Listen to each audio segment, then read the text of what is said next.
여보, 내가 뭘 그렇게 잘못했나? 남편 편. 1편 은퇴한 김 부장의 따분한 일상. 마치 한 시대의 종말을 알리듯 장엄한 교향곡이 흐르다 뚝 끊겼다. 그 자리를 메우는 것은 거실을 시끄럽게 울리는 TV 시사 프로그램 소리뿐이었다. 영철의 목소리가 낮게 깔렸다. 나는 40년을 일했다. 김영철이라는 이름보다 김 부장으로 더 오래 불렸지. 그의 목소리에는 자부심과 함께 은퇴 후의 공허함이 묻어났다. 아침마다 나를 깨우던 알람도, 숨 가쁘게 오가던 여의도 빌딩도 이젠 없다. 남은 건 이 넓은 거실과 하루 종일 울리는 TV 소리뿐이었다. 고요한 거실에는 시계 초침이 째깍거리며 무료하게 시간을 흘려보내고 있었다. 그런데 이상하다. 나는 40년 만에 쉬는데 왜 이렇게 따분할까? 유일하게 나를 챙겨주는 건 아내, 순자뿐이었다. 오후 2시, 거실. 영철이 하품을 하며 소파에 누워 있었다. 아, 심심해 순자야! 부엌에서 설거지 소리가 들렸다. 네, 아내의 목소리는 늘 저랬다. 빠르고 긴장되어 있다. 물 좀 가져와. 목말라. 남편이 목마르다는데 아내가 물을 가져오는 건 당연한 일이었다. 설거지 소리가 멈추고 아내가 달려왔다. 네. 지금 갈게요. 아내는 곧장 냉장고로 가 컵에 보리차를 따랐다. 쪼르르. 맑은 소리가 유난히 크게 들렸다. 여보, 여기 시원한 보리차예요. 놔.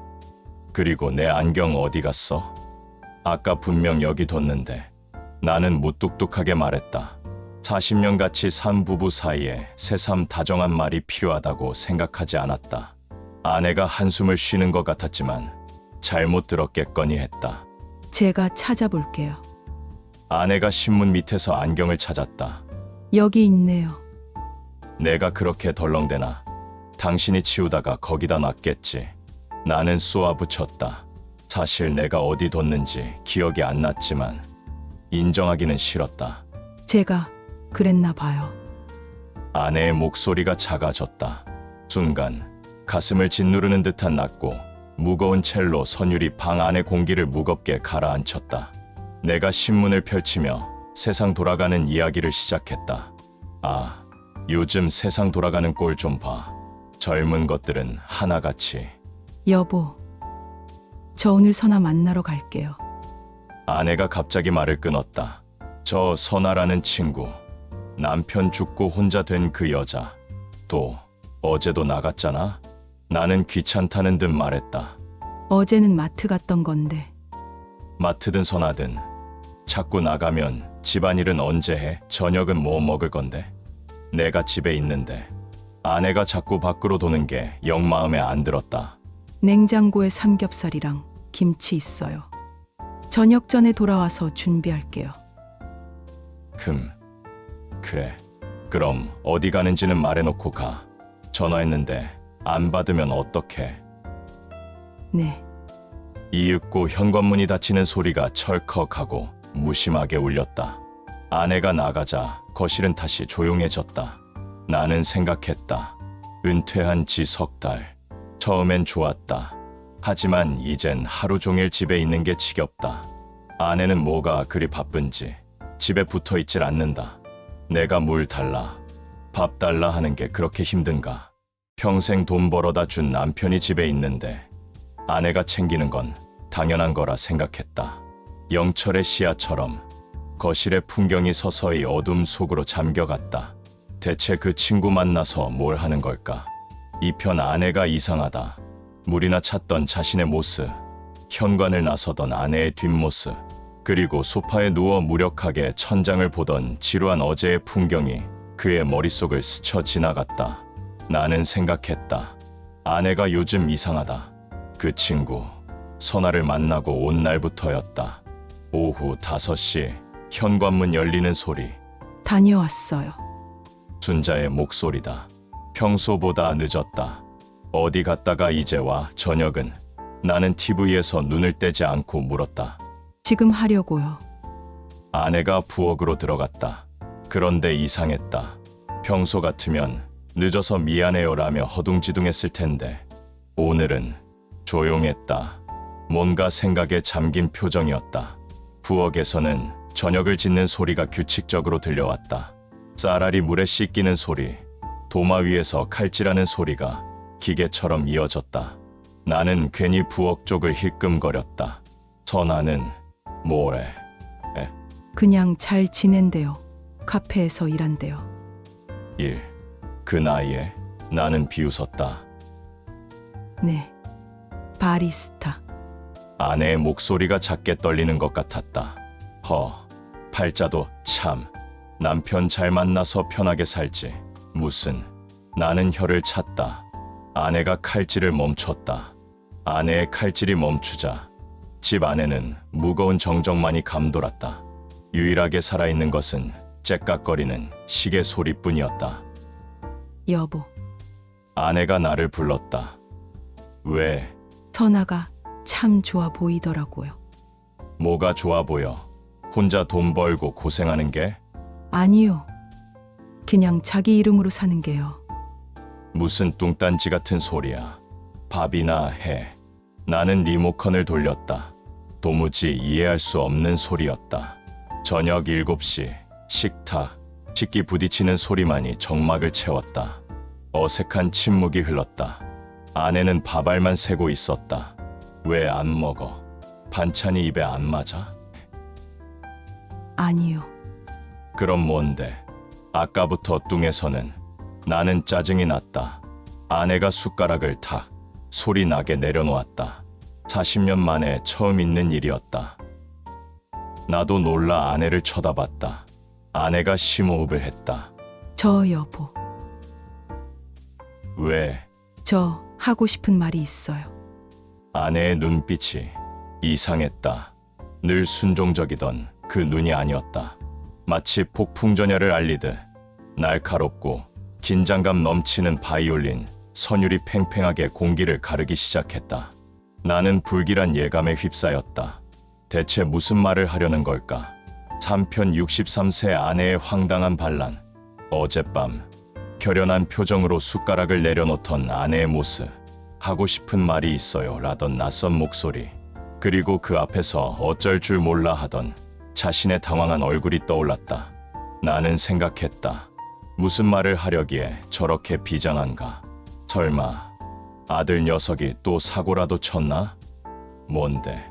뜸 들이지 말고 말해. 나는 밥을 씹으며 말했다. 저 바리스타 학원 다닐까 봐요. 철커덩. 밥을 뜨려던 내 숟가락이 손의 통제를 벗어나 그릇 위로 떨어졌다. 나도 모르게 벌어진 일이었다. 5초간의 정적. 나는 내 귀를 의심했다. 내가 천천히 낮은 목소리로 물었다. 그러니까 선아가 요즘 바리스타 하는데 나도 배워볼까 해서. 아내의 목소리가 떨렸지만 눈은 나를 피하지 않았다. 바리스타, 당신 지금 나이가 몇인데? 신문을 와락 내렸다. 이 무슨 주책인가?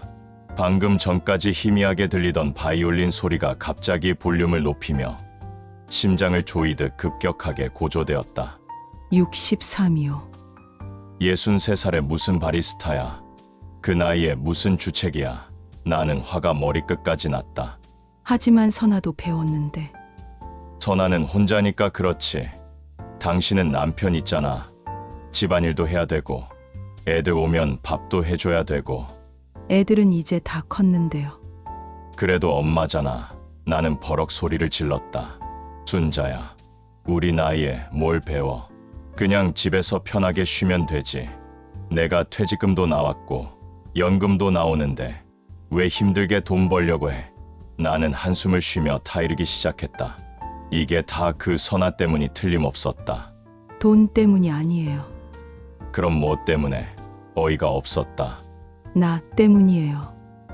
무슨 소리야? 대체?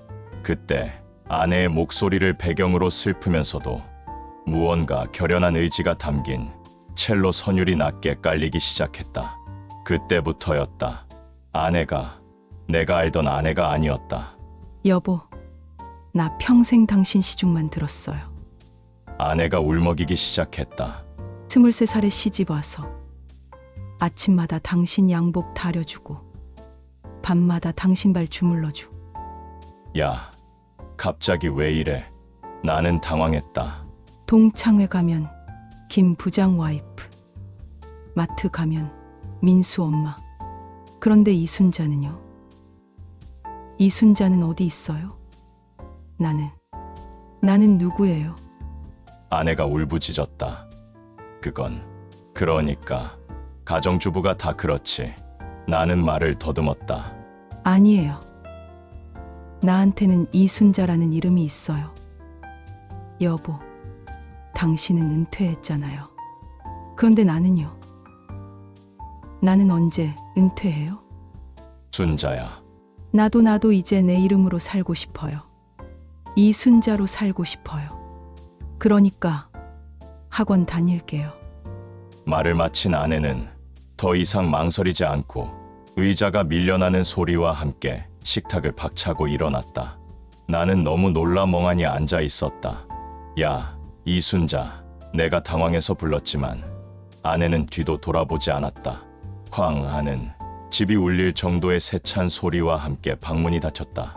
그 소리는 40년의 세월을 단절하는 듯했다. 나는 거실에 홀로 남겨졌다.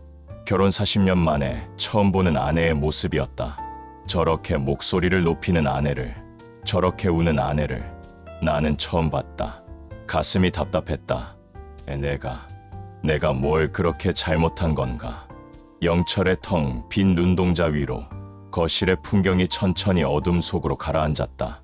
영철, 40년 만에 처음으로 아내의 이름을 생각하다. 사편 이순자라는 이름. 나는 언제 은퇴해요? 라며 눈물로 절규하던 아내의 목소리. 세차게 닫히던 방문. 그리고 그 앞에서 망연자실하게 서 있던 자신의 초라한 모습이 뇌리를 떠나지 않았다. 밤 11시 거실. 시끄럽던 TV는 전원이 꺼진 지 오래였다. 지륵 같은 어둠 속에서 오직 시계의 초침 소리만이 영철의 불안한 심장박동처럼 째깍거렸다. 나는 잠을 이룰 수 없었다. 방문을 닫고 들어간 아내는 나올 생각을 안 했다. 이순자. 나는 아내의 이름을 혼잣말로 중얼거렸다. 김 부장 와이프, 민수 엄마 말고 이순자라는 이름. 가슴 한구석이 서늘했다. 내가 잘못한 건가? 하지만 자존심이 상해 인정할 수 없었다. 내일 아침이면 다시 원래대로 돌아오겠지. 밤새 뒤척이다 맞이한 다음 날 아침 8시. 영철은 무거운 발걸음으로 부엌으로 향했다. 아내는 돌아오지 않았다. 아내는 평소처럼 밥을 차리고 있었지만 어제와는 완전히 다른 사람이었다. 일어났어. 내가 어색하게 입을 열었다. 네, 아내는 나를 쳐다보지도 않았다. 어제 당신 말이야. 진심이야. 아내가 그릇을 놓던 손을 멈추고 나를 똑바로 쳐다봤다. 내 진심이에요. 아니, 다 늙어서 무슨. 저 오늘 학원 가요. 아내가 내 말을 잘랐다. 간다가 아니라 갈게요도 아니고 가요였다. 뭐, 오늘 개강이에요. 아침 10시 그래서 아침 일찍 차렸어요. 드세요. 아내는 통보를 하고 자기 밥을 펐다. 이순자, 당신 정말. 그럼 굶으실 거예요. 아내가 식탁에 앉으며 담담하게 물었다. 나는 할 말을 잃었다. 40년 만에 처음으로 아내에게 졌다. 그렇게 어색한 동거가 한 달쯤 흘렀을까. 어느덧 해가 저문 저녁이 되었다. 나는 거실에서 TV를 보고 있지만 소리는 귀에 들어오지 않는다. 아내는 매일 학원에 갔고 늦게 돌아왔다. 집안일은 엉망이 되었지만 나는 아무 말도 할 수 없었다. 그때 현관문 도어로 해제음과 함께 문 열리는 소리가 났다. 다녀왔습니다. 아내의 목소리였다. 왠지 들떠 있었다. 나는 대답하지 않았다. 아내가 거실로 들어와 내 앞에 작은 종이 한 장을 탁 내려놓았다. 아내의 손에서 종이 한 장이 탁자 위로 놓이는 순간 어둠을 걷어내듯 희미하고도 희망적인 오케스트라 선율이 울려 퍼지기 시작했다. 나는 리모컨을 내려놓고 종이를 봤다. 자격증 바리스타, 2급 성명 이순자. 나는 종이를 들고 한참을 들여다봤다. 이순자. 이게 뭐라고? 내가 작게 중얼거렸다. 제 이름이에요. 아내가 울고 있었다. 하지만 어제처럼 슬픈 눈물이 아니었다. 나 평생 내 이름으로 상장 하나 못 받아봤어요. 이거 내가 딴 거예요. 이순자가.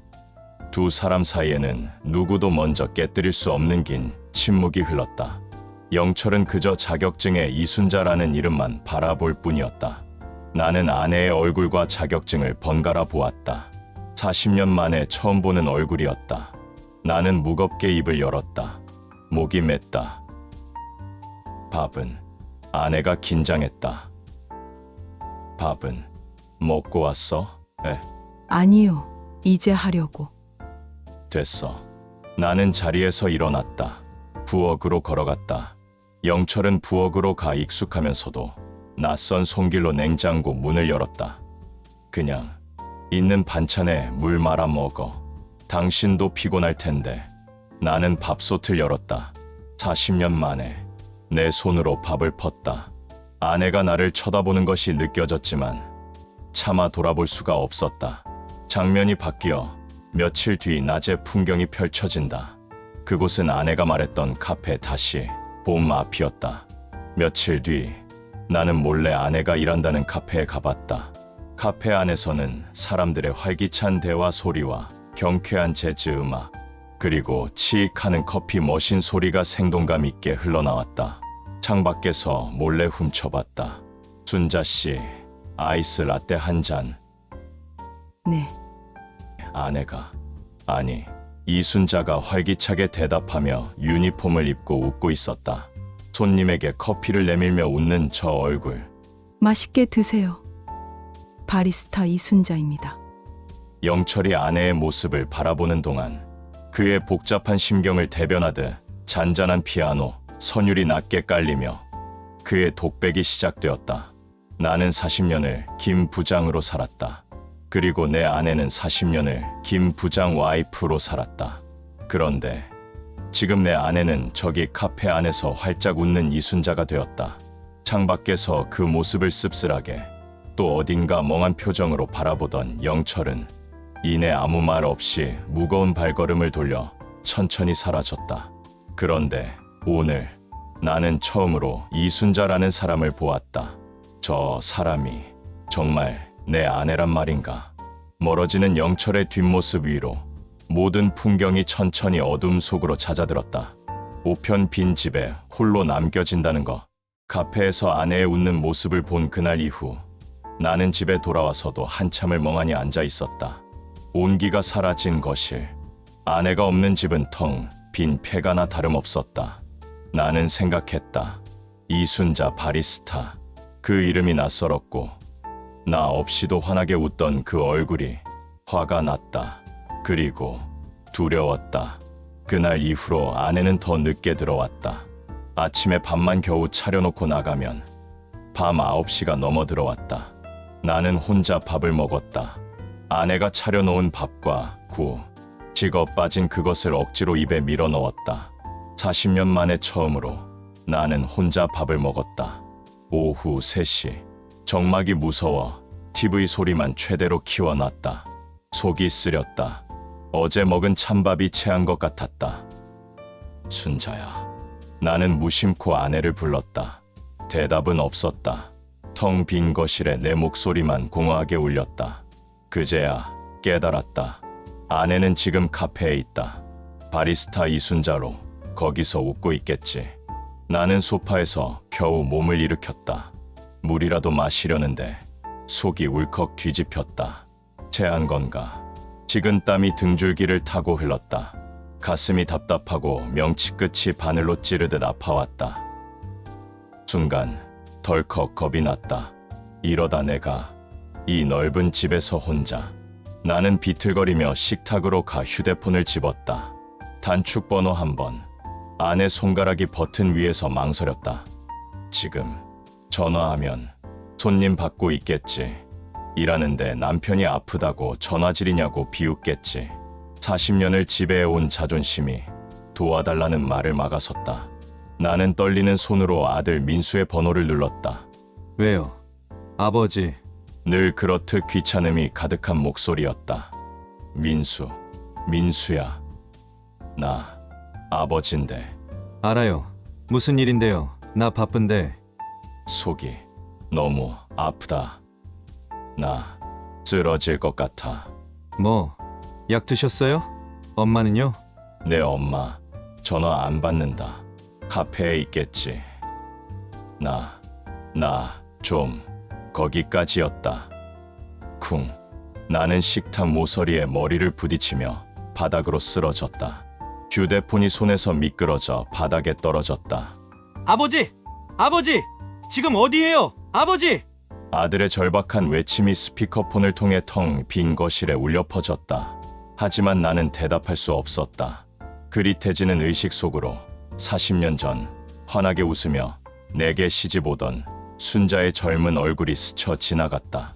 영철, 40년 만에 처음으로 아내의 부재를 절감하다. 과연 그들의 운명은 이대로 끝나는 것일까? 다음 편에서 계속된다.